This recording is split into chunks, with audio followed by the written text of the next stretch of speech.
Coolock update. Did Antifa work with police and the media attempting a false flag up, but get beaten up instead? Yeah, of course they did, yeah. You don't have to have 20/20 vision and be a fighter pilot to be able to see this one.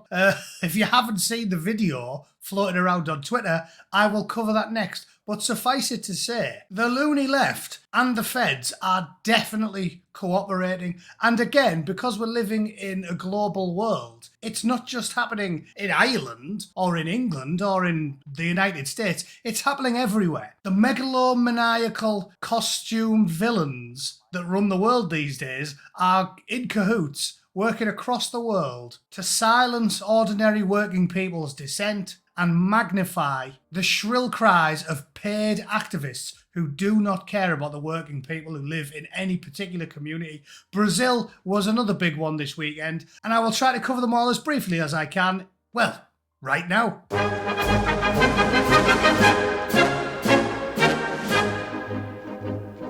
Right then, the globalist psychopaths Klaus Schwab and his nefarious pals have been busy this weekend. One of the most interesting ones was in Coolock, which I'm going to cover now, and I'll also cover the authoritarian sociopaths running things down in Brazil and what Elon Musk had to say about those arseholes. First things first, here's the video everybody's talking about in Coolock. Dirty bastards. No, I expose now, I've got mushy now. Look at them. Internet, do your thing. Yeah, look, there's more.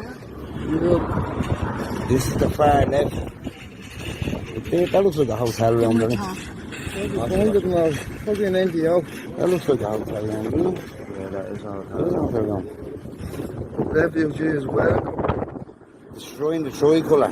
He's a foreigner, but look. That's just one of the videos going around. Essentially, there was a bit of a fracas. They got the phone, found it was unlocked, went through the videos and the imagery on there, and it turns out that, of course, they aren't local people. Of course they aren't local people. They're bussed in, they're staying in nice hotels, and they're getting paid for. I'm sure that horrible Baron Greenback, boss-eyed looking twat, George Soros, the baggy-faced Baron, has got something to do. I'm sure his greasy fat fingers are all over this one. What's obvious is, in all of these protests, it's not the local people that are protesting. They are faceless strangers bussed in and staying in nice hotel rooms. It's all being paid for. Professional opposition, not the locals. And that's why he's holding the phone up there saying, internet, do your thing. And they're all having a chuckle because they're not the locals. They're not working people from the area. They're random arseholes from God knows where. He could be from Timbuktu, that fella. Got nothing to do with the local area. Anyway, the story's summed up neatly by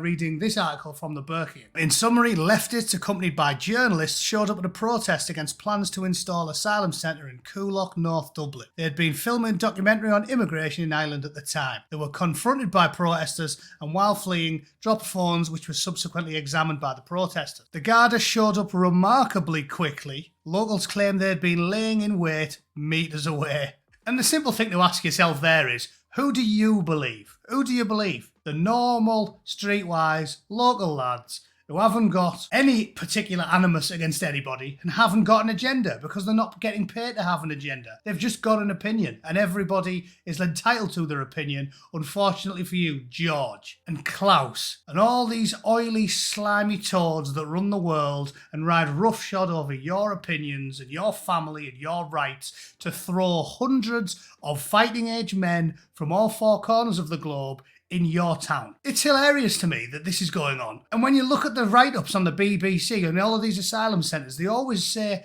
we will be introducing families, children, single women, and single men. That's always at the arse end of the list, isn't it? But if we all know, because we've all seen the footage, if you were to check the numbers yourself, again, you don't need to be an award-winning, Pulitzer Prize-winning journalist. You just need to have eyeballs, right? You've all seen the footage. What the list should say is men, single men, and then smallest font you can find, and possibly some families and young women. This isn't my opinion. It's a documented fact. Everybody knows it. Well, everybody that isn't a Labour politician, a globalist sociopath, or Klaus Schwab's maid. Information from the phone that was subsequently posted online shows close coordination between some of the biggest media organisations in Ireland and the UK, including state broadcasters, hardcore activists, left-wing politicians, NGOs,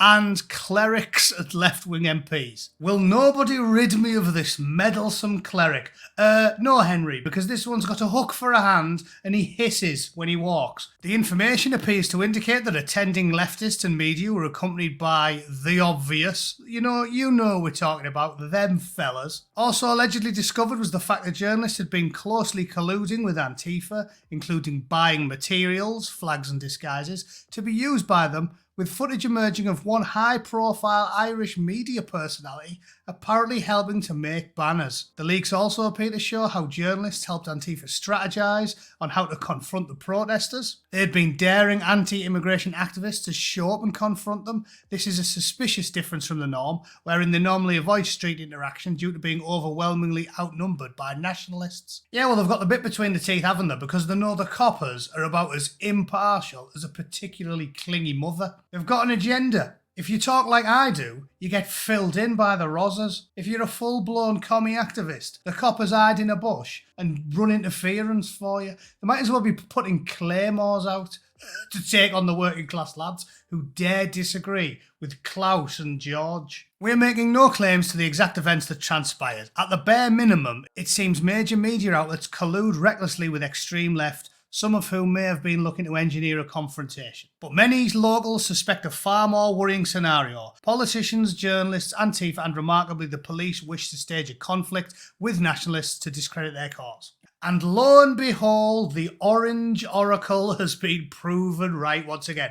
All praise be to the Orange Oracle. This is what he was talking about. Globalist psychopaths collude with the police, the state, the media to engineer confrontations that they know will result in the arrest or the prosecution of people that disagree with the aims of the globalist psychopaths. That's why Donald Trump's being hauled through the courts now. That's why Ashley Babbitt took a round in the face whilst unarmed, murdered by a cop who was then given a medal. You didn't see the Floyd protesters coming out about Ashley Babbitt getting shot in the face. I wonder why. And regarding Brazil, I'm sure you've all heard about it. This is quoting Elon directly. We kept getting demands from Judge Alexandra to suspend accounts of sitting members of parliament and major journalists. Judge Alexander, that's his name on Twitter, at Alexander. And there would be to suspend accounts immediately. We were given typically 2 hours to suspend an account or face massive fines. And the final straw is we were being given demands to suspend sitting members of the parliament and major journalists. And moreover, we could not tell them that this was at the behest of Alexander Morales. We had to pretend that it was due to our rules of service. And that was the final straw, and we said no. And there you go, from the horse's mouth. So to sum up, what did we learn this weekend? Well, we learned that, as usual, the Orange Oracle is never wrong about anything. And all the things they said were conspiracy theories are all true. They're as obvious as a kick in the bollocks. NGOs, Silicon Valley, mainstream media, authoritarian, globalist psychopaths, working in league with all of the major parties in every country on earth, are crushing dissent. Because those naughty working class people will not get behind their nefarious scheme to stomp on people's rights and impose some sort of weird one world government whereby everybody agrees on everything all the time. Open borders, mass movement of peoples, do as you're told, shut your mouth, go to work, eat the crickets, don't fly anywhere, don't drive anywhere, can't say what you think, can't laugh at what you find's funny. You've got authorised everything. Travel, flights, entertainment, everything has to be policed. This is why Orwell is still to this day considered such a visionary, because everything he wrote in his famous piece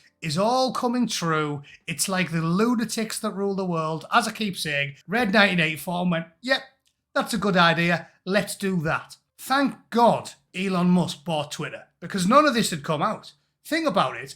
If Twitter was still in the hands of Jack Doorstop, nobody would have saw the original footage from Coolock, and nobody would hear this stuff because they control what you get to see. Twitter's just allowed a crack in the door. We can just about see what's going on now, and thank God for that. Which is why I maintain, I wasn't behind the idea that Biden's election was illegitimate originally. I thought it was just more of the same. The US, I mean, they've been going on about the elections being illegitimate over here for about 30 years. But essentially, the evidence is undeniable now. Even if you discount anything to do with like ballot harvesting or dropping off these sacks full of votes or perhaps dodgy workers in the electoral offices doing accounting, even if you discount all of that and none of that happened, Facebook, Twitter and Google purposely working round the clock to minimise everything negative about Biden and maximise everything negative about Trump while working in league with activist lawyers and judges. That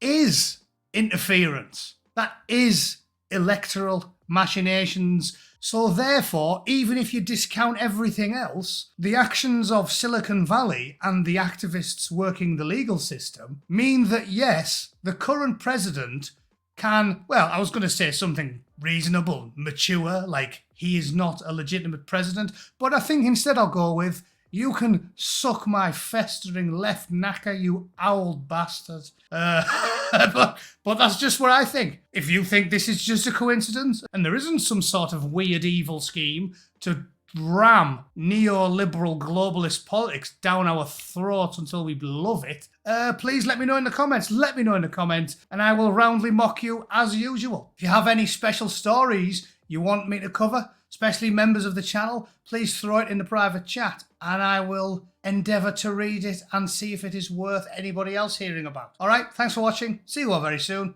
Toodle pip. Cheers.